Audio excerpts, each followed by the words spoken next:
It's gratitude journaling time. 52 prompts and a year of gratitude. And I am on number 15. Draw something in spring that you find delightful.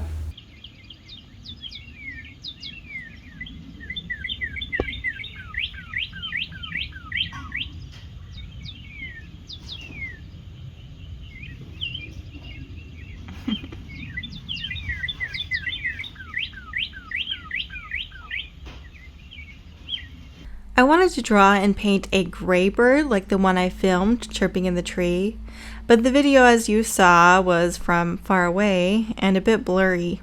I did a search for birds in my area, but couldn't find one that matched his description. The gray birds I looked up had black beaks or a different rhythm to their singing, so he is a mystery bird. But I'm going to do my best to draw something kind of from my imagination. As I looked up birds, I got an idea of how they look, like their anatomy wise, and I just kind of drew this one mostly from my imagination, though kind of a combination of all the things that I saw. I put him in a purpley pinky sky because I thought it would be kind of fun to have it a completely different color and have it be morning, and I decided to do watercolor with this, which was really fun. I put some salt up in the sky too, like some sea salt, but it was very fine mineral salt. And so I don't know that it made a huge difference. Sometimes you can get really good texture with salt. I haven't used it a whole lot, though I feel pretty happy with the result that I got, so I'll show that to you at the very end. This picture overall was pretty simple. It's just a sky, and then there's a bird on a branch. I tend, when I doodle, to draw trees or leaves and branches. They're just organic and they're easy to draw. So this was a relatively simple one for me. I chose birds because I love how sweet they sound when I wake up in the morning. They have the sweetest, cutest chirping noise, and I always feel so happy when I hear it outside my window. Birds also leave during winter and are generally quiet at night. It's only when the morning comes and the sun is shining, and it seems like they're around when happy things are going on. So I think it's easy to associate birds with things that are happy and spring-like. And of course, following this prompt in itself kind of heightened my awareness of birds in the trees, because I ended up needing to take some video of it, and it took me probably about 4 times of trying to get birds to get a bird because they kept flying away the minute I would step outside or anything.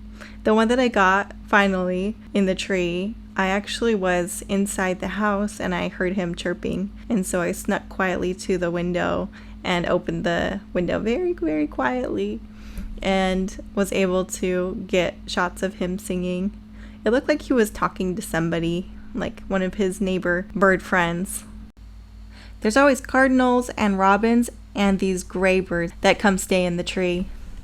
I kind of think that they don't actually have houses there or little nests there, so they go and live somewhere else, but they often come and hang out over here. Maybe it's like their social spot, or maybe they come and work there. I think they might have a singing gig and the tree is their stage.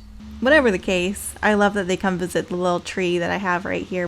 They're so cute, and I'm glad that they're out there. One of my favorite memories of birds is when we lived at a certain house. We had this big backyard with a bunch of apple trees, and I was pretty young. I was probably like preteen or maybe a little bit younger. And we had this little hole in one of the trees that was just barely tall enough that us kids would have to stand on our tiptoes to see into it. And a mama bird had laid eggs, and there were baby birds in there.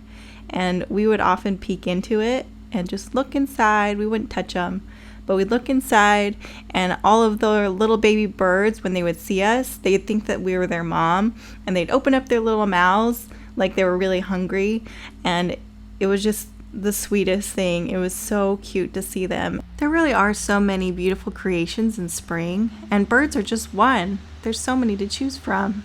But this is the finished piece, and I actually really like how it turned out. It's so cute. So our next prompt is: draw something that lights up the darkness that you are grateful for. This is going to be a good one. I can't wait. Stay merry and creative.